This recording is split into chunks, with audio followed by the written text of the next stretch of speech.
A blessed day to all of you, dear friends, and also those fellow worshipers in other parts of the world joining us through this live stream. In the 80s, I think, when we were seminarians, appeared a book, spiritual book by a known spiritual writer, Henry Nouwen, with the title, The Wounded Healer. It was part of our spiritual readings then as seminarians.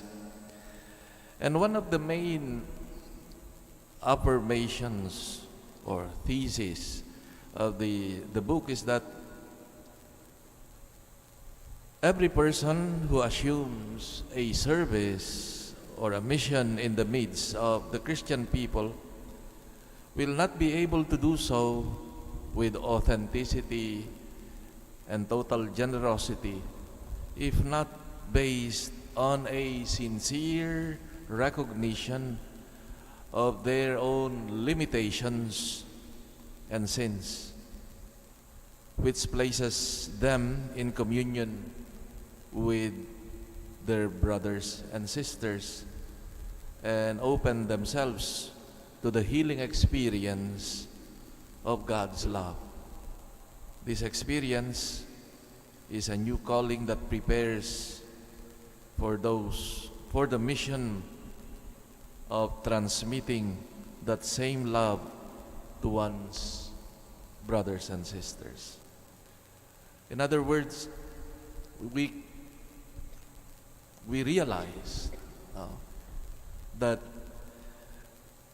a true mission does not start from a point of view of being sinless or being nakakaangat to the rest, but rather to realize that we all share the same woundedness. And it is only from that point of view that we can have compassion also to those who are undergoing the same journey in life. And this is a very important lesson especially for those of us who are into a certain mission in the church, to realize that we are all in the same boat, struggling, journeying towards salvation, healing. In today's gospel, we see the risen Lord approaching Peter, whom he had already entrusted with the mission of confirming his brothers and sisters in the faith. But this time, he makes a new call. It would seem that it was not necessary for Jesus to entrust the mission to Peter again.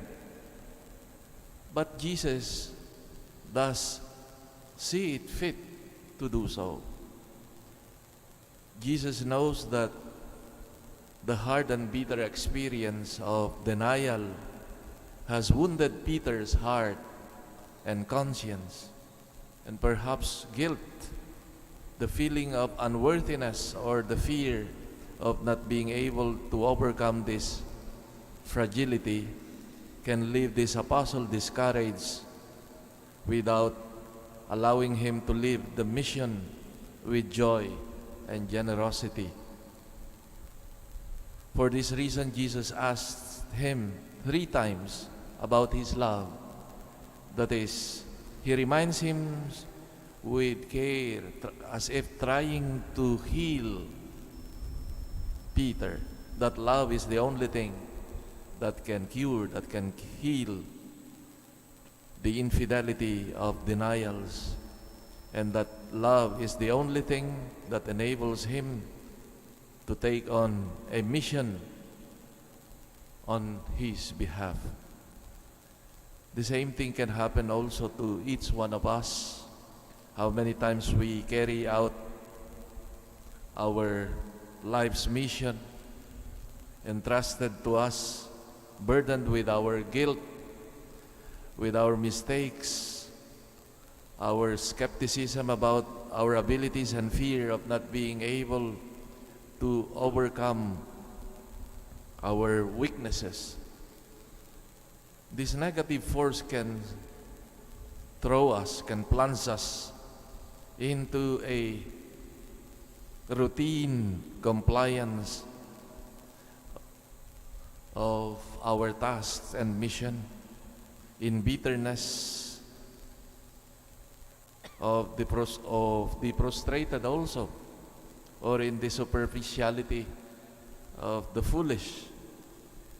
Jesus does not like this to happen to us. That is why He looks for us like Peter and calls us again, asking us as many times as necessary about our love, because He knows that only when we can truly are in touch with that mysterious force within us, that we can be completely sincere to recognize our errors and to receive His love that can convert us and bring us, impel us to a new, renewed force for the mission.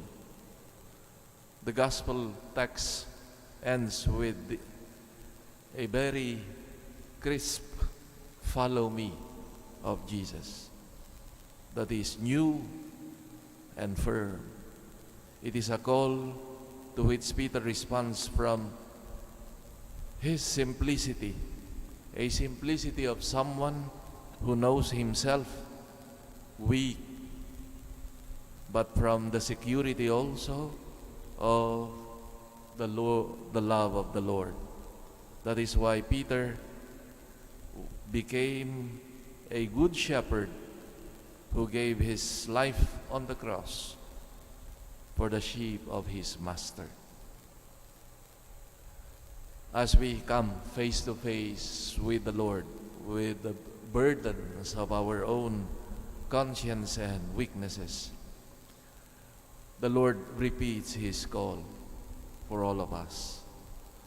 But we start from our humble recognition of our sinfulness and weaknesses, in order that He can love us, that He can heal us with His love. Amen. Please rise.